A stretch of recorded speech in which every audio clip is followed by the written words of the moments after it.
Bismillahirrahmanirrahim. Assalamualaikum warahmatullahi wabarakatuh. Selamat pagi adik-adik semua. Apa kabar kalian? Ya, semoga kita selalu dalam curahan rahmat oleh Allah Subhanahu wa taala dan tentunya diberikan kesehatan dan keafiatan dalam kita menimba ilmu. Nah, baik, sebelum kita memulai pembelajaran pada hari ini, alangkah baiknya kita berdoa dulu untuk mendapatkan keridhaan dari Allah Subhanahu wa taala. Bismillahirrahmanirrahim. Alhamdulillahi rabbil alamin. Wassalatu wassalamu ala ashrafil anbiya'i wal mursalin, nabiyyina Muhammadin wa ala alihi wa sahbihi ajma'in. Rabbana zidna ilma warzuqna fahma waj'alna minas salihin. Rabbana atina fid dunya hasanah wa fil akhirati hasanah wa qina adzabannar. Walhamdulillahi rabbil alamin. Baik, nah tentunya adik-adik pasti bertanya, siapa kakak ini? Nah, jadi dalam peribahasa, tak kenal maka tak sayang maka tak cinta. Jika cinta ditujukan kepada seorang guru, jika tak cinta maka tak akan taat dan patuh kepada guru.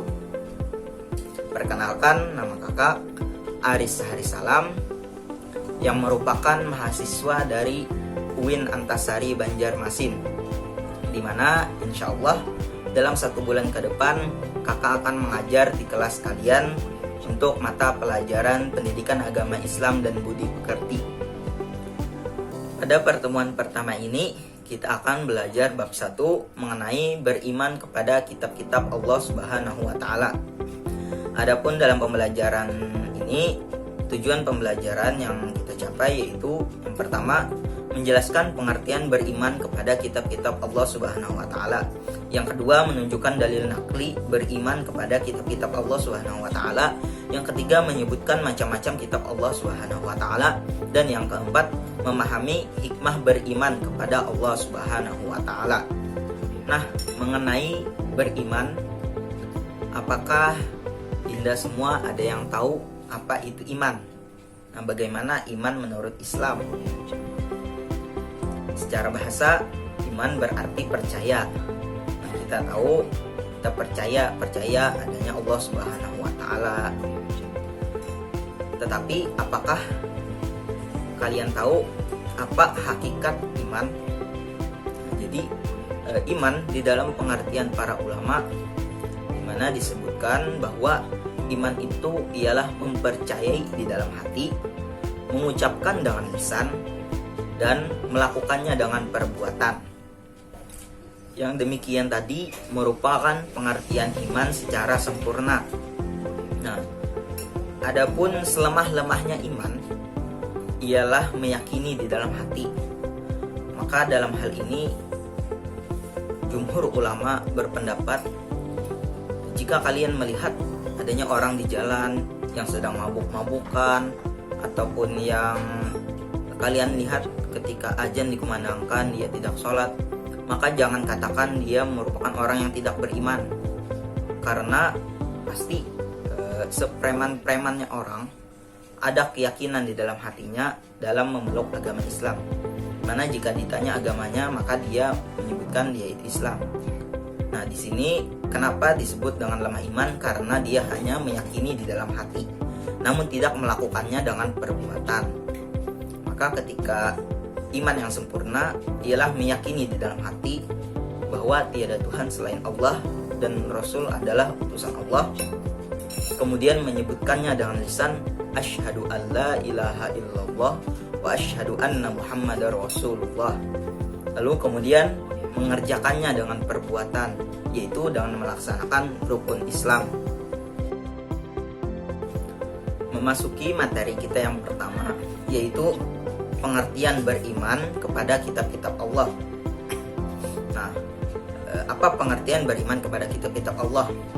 Beriman tadi artinya percaya, maka pengertian dari beriman kepada kitab-kitab Allah ialah mempercayai dan meyakini dengan sepenuh hati bahwa Allah Subhanahu wa taala telah menurunkan kitab-kitabnya kepada nabi dan rasul yang berisi wahyu untuk disampaikan kepada seluruh umat manusia. Lalu kemudian muncul pertanyaan dalam benak hati kita, bagaimana sih beriman kepada kitab-kitab Allah Subhanahu wa taala, terutama beriman kepada Al-Qur'an? Nah, jawabannya adalah dengan menjalankan syariat-syariat Islam yang telah dibawakan oleh Nabi Muhammad SAW di dalam Al-Quran, ditambah lagi dengan hadis yang beliau sampaikan. Kemudian dalil nakli beriman kepada kitab-kitab Allah telah ada di dalam Al-Quran dan diterangkan di dalam Quran Surah Al-Baqarah ayat 136 dan Quran Surah An-Nisa ayat 136. Marilah kita simak bacaannya sebagai berikut. Bismillahirrahmanirrahim. Qulu amanna billahi wa ma unzila ilayna wa ma unzila ila Ibrahim wa Ismail wa Ishaq wa Ya'qub wal asbat wa ma utiya Musa wa Isa wa ma utiya an-nabiyyuna min rabbihim la nufarriqu baina ahadin minhum wa nahnu lahu muslimun. Bismillahirrahmanirrahim. Ya ayyuhalladzina aminu billahi wa rasulihi wal kitabil ladzi nazzala ala rasulihi والكتاب الذي نزل على رسوله والكتاب الذي أنزل من قبل ومن يكفر بالله وملائكته وكتبه ورسله واليوم الآخر فقد ضل ضلالا بعيدا. Di dalam Al-Quran telah disebutkan bahwa ada 4 kitab Allah Subhanahu wa taala, yang mana 4 kitab ini yang perlu kita imani dan kita percayai keberadaannya. Yang pertama yaitu kitab Taurat, yang dimana diturunkan kepada Nabi Musa alaihi salam. Kemudian ada kitab Zabur yang diturunkan kepada Nabi Daud alaihi salam. Dan kemudian selanjutnya ada kitab Injil yang diturunkan kepada Nabi Isa alaihi salam. Dan yang terakhir ada kitab Al-Quran, yang mana kita berpegang teguh kepadanya, yang diturunkan kepada Nabi Muhammad SAW. Yang pertama-tama kita perlu mengetahui kitab Taurat dan sebab diturunkannya.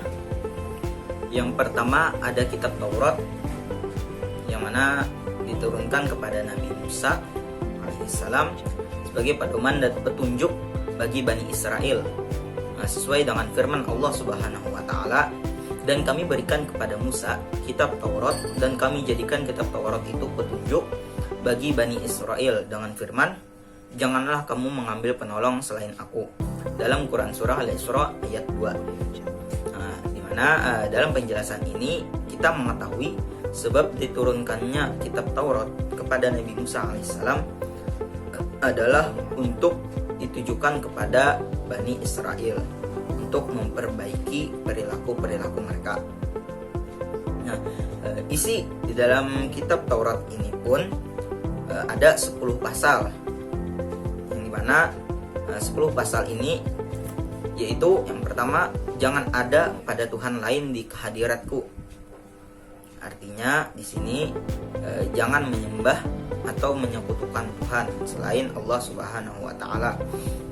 Kemudian yang kedua, jangan membuat patung ukiran dan jangan pula menyembah patung karena aku Tuhan Allahmu. Di sini memberikan pengertian bahwa janganlah kita menyembah patung ataupun ukiran. Yang ketiga, jangan kamu menyebut Tuhan Allahmu dengan sia-sia. Yang keempat, ingatlah kamu akan hari Sabat atau Sabtu supaya kamu sucikan dia. Kemudian yang kelima, berilah hormat kepada ibu bapakmu. Yang keenam, jangan membunuh sesama manusia. Yang ketujuh, jangan berzina. Yang kedelapan, jangan mencuri. Yang kesembilan, jangan menjadi saksi palsu.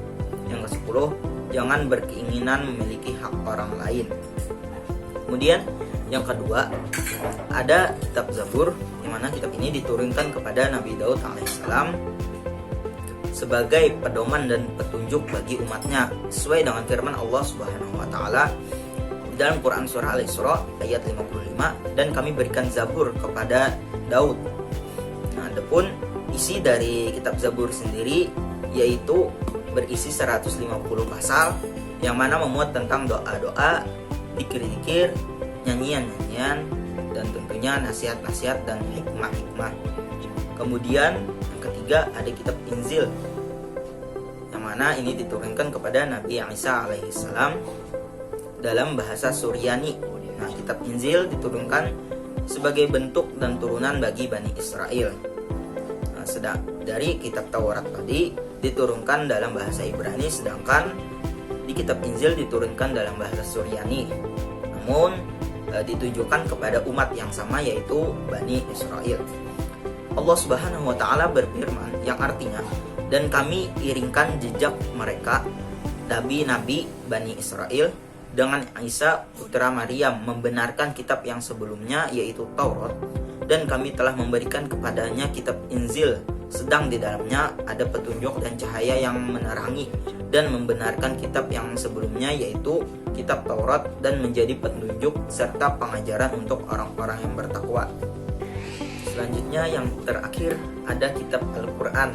Nah, kitab ini adalah kitab yang kita imani bersama, kitab yang kita jalankan syariatnya bersama, yaitu kitab utama umat Islam, di mana kitab Al-Quran ini sebagai pedoman nomor 1 di dalam Islam dalam menentukan syariat-syariat Islam. Adapun isinya berupa doa-doa, cerita-cerita, ataupun hukum-hukum yang telah ditentukan oleh Allah Subhanahu wa taala. Yang mana umat muslim percaya bahwa kitab ini diturunkan kepada Nabi Muhammad SAW melalui malaikat Jibril. Yang dimana kita harus mempercayai bahwa Al-Quran ini merupakan firman langsung dari Allah Subhanahu wa taala, walaupun melalui perantara malaikat Jibril.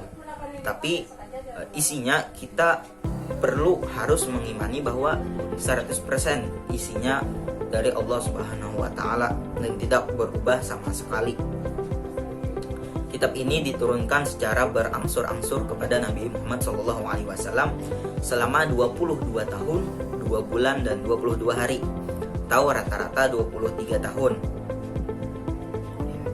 Di mana pertama kali Nabi Muhammad mendapatkan wahyu oleh Allah Subhanahu wa taala, yang itu wahyu pertama tersebut adalah surah Al-Alaq ayat 1 sampai dengan 5 di dalam Gua Hira. Di mana usia Nabi pada saat itu ialah 40 tahun. Nah, maka seketika mendapatkan wahyu, maka Nabi Muhammad pun diangkat pangkatnya menjadi Rasul, yang mana telah dilimpahkan tugas kepada Nabi Muhammad untuk menyebarluaskan risalah Al-Quran ini, sehingga membentuk agama kita, yaitu agama Islam. Nah, dan Al-Quran pun kita harus mempercayai bahwa Al-Quran ini menyempurnakan kitab-kitab yang sudah ada sebelumnya, yang dimana sudah dijelaskan di dalam Al-Quran bahwa kitab Al-Quran ini menyempurnakan Taurat, menyempurnakan Zabur, Injil, yang mana tergabung semua di dalam Al-Quran sempurnanya. Al-Quran merupakan sebuah pedoman hidup kita, di mana di dalam Al-Quran kita dapat menjalankan hidup sesuai dengan tuntunan Al-Quran untuk meraih keridhaan Allah Subhanahu wa taala dan selamat dunia dan akhirat. Nah, kemudian kita lanjutkan ke materi selanjutnya, yaitu hikmah beriman kepada kitab-kitab Allah Subhanahu wa taala. Nah, apa sih hikmahnya kita beriman kepada kitab-kitab Allah Subhanahu wa taala? Bukan hanya Al-Quran, tetapi kita beriman kepada keempat kitab Allah Subhanahu wa taala, Taurat, Zabur, Injil, Injil, dan Al-Quran. Yang pertama, kenapa kita harus mengimani keempat kitab ini? Supaya kita tahu sejarah dan kita dapat mengerti bagaimana perkembangan sejarah Nabi itu dalam menyampaikan risalah-risalahnya, sehingga telah sampailah sempurnanya kepada Al-Quran. Kemudian yang kedua, memperkuat rasa iman dan takwa kita kepada Allah Subhanahu wa taala yang telah menurunkan kitab-kitab kepada Rasulnya. Yang ketiga, membuat kehidupan manusia menjadi tertata atau teratur karena adanya hukum yang bersumber dari kitab suci atau firman Allah. Yang ketiga, yang keempat, sebagai pedoman hidup manusia sehingga kita dipandu untuk senantiasa berada di jalan yang benar.